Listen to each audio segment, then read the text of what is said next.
e cigarat, e rakijen, e piven, e thashim tha hopa, babo, veç kur të më rini të droga edhe u kri puna. Si është Zvicra? Mirë është nxehtë, është ditë. Mirë është nxehtë, është fronga, po. 30 gradë të nxehtë. Po, 28 e kemi ne, sot po m'duket, maksimale. Po mirë është mirë, nuk o keq. Perfekt. Sipas jush, duhani dhe cigaret elektronike të nxënësit, kush duhet m'ja u ndalu atyre? Po, shiqër, në çdo paketim aty shkruan ndalohet shitja ndër 18 vjet. Po, është vërtet që shkruan. Veç shitsi e lejon atë krim e lejon dhe ja fshet fëmijëve ndër 18 vjet. Çka kish ndodhur në Zvicër?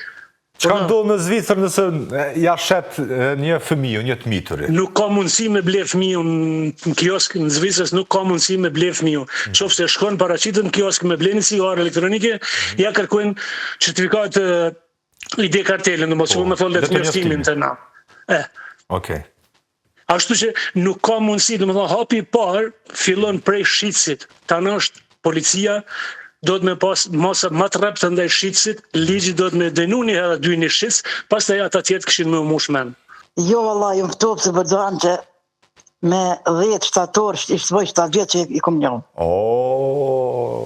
Po. A i ke ble golf shtashin që është një farfure, mos për një cigare se më nëshme ble një kërë. A ke ble kërë të mërë që të pare cigareve? Jo, s'kom ble kërë që pat kjecështë të më shëru në ato pare. Je shëru, fatmirësisht, po që është fatkeqësisht? Fatmirësisht. Po fatkeqësisht për golf se kom ble e fatmirësisht që më shëruhe. A e që golfin e blenë më rëndësi me konë shnësh? Më ndaluhe që ajo pirje e donit. Po? Për me, se ma të e për thëmija në shkollë fillore, po pinë duhan, për i blenë ka një cigare, në për trafika, po për më ndaluhe që ajo, rëpsisht, duhet me populata bashkëpunu me policinë. Me pas besim në polici, që me lajmëru policinë dhe policia me vepru më njerë. Po populata nuk kanë besim ta, se sarë dënë me lajmëru dhe qka më njerë, ata dikush për këtyne e lajmëra atë personën që je i lajmëru, po vina me të kontrolu e shefe i senët, edhe kur gjëheq. Shali prej Hanoverit. Hanoveri, halo Deutschland. Halo. Besoj që jeni mirë mërgata. Po, faleminderit shumë. A është problem edhe të kjo cigaria elektronike, apo tash është duke u bërë vetëm të këne problem? Përgjësi edhe këtu me shumic.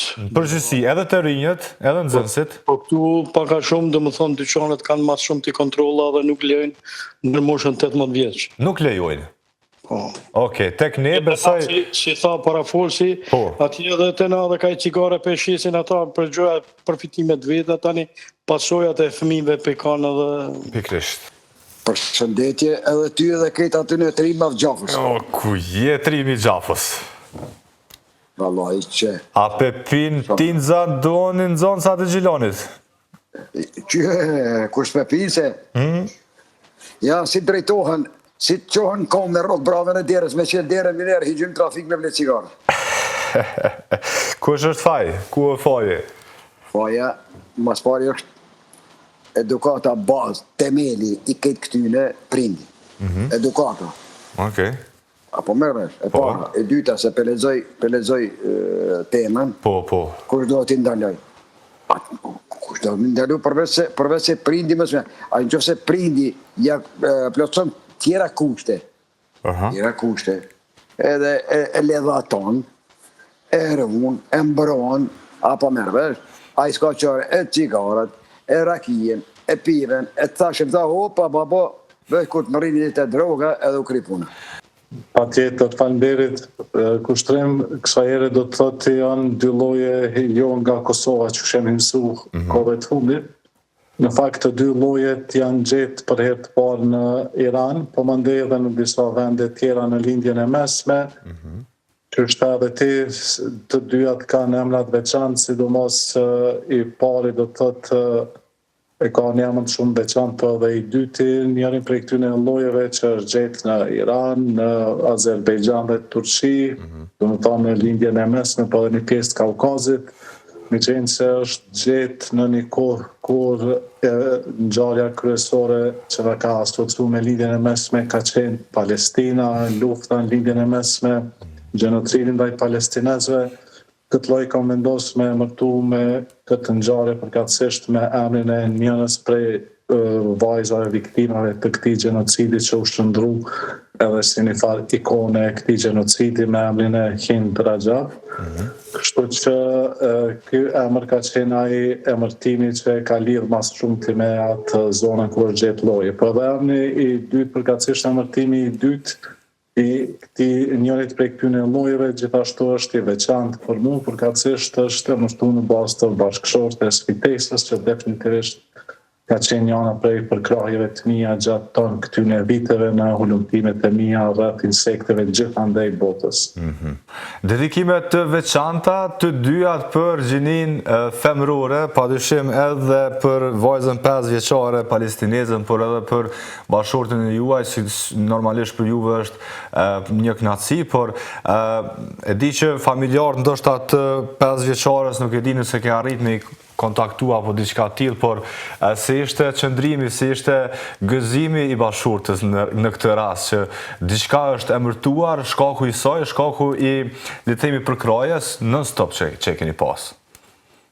Patjetër, sa i përket këtij emërtimi dytë, natyrisht bashkëshortja ka qenë shumë mirënjohëse dhe ka konsideruar aq më tepër si të veçantë dhe asocimin përkatësisht publikimin në njëjtën kohë edhe me llojin tjetër që është një ngjarje e veçantë.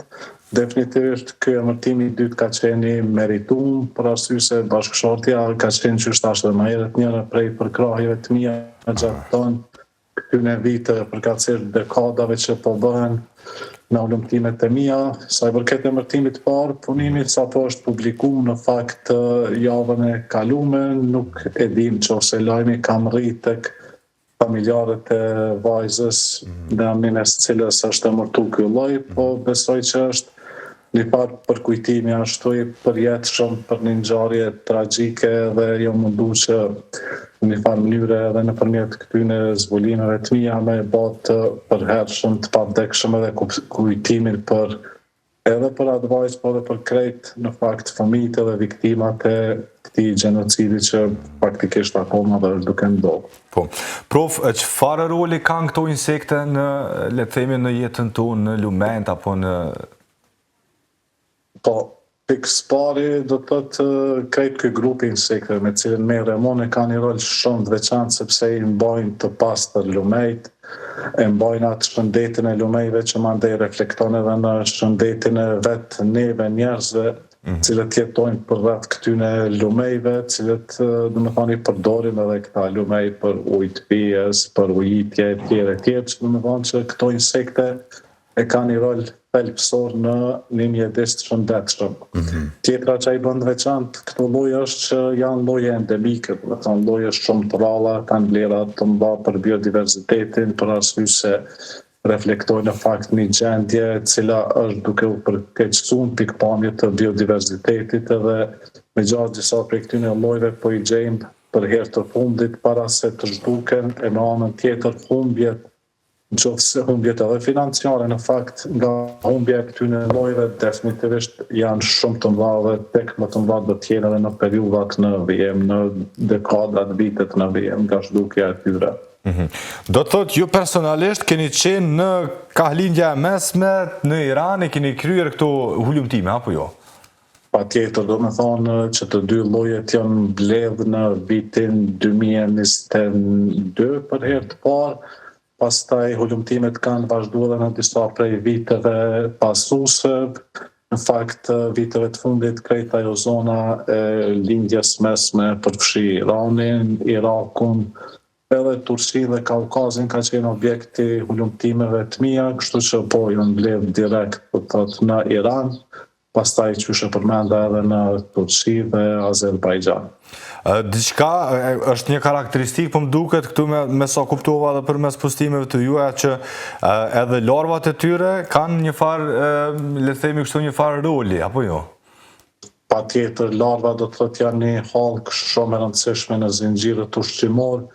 Pra këto larva të këtyre llojeve nuk mbijetojnë as peshqit, mandej që rregullohen edhe krejt ato hallkat e funksionimit të botës gjallë që në fund që rregullohet edhe në fakt kualiteti i jetës së vet njerëzve, cilët i përdorin këto ekosisteme, lumejt në këtë rast për mënyra të ndryshme, për shërbimet të ndryshme në jetën e tyre.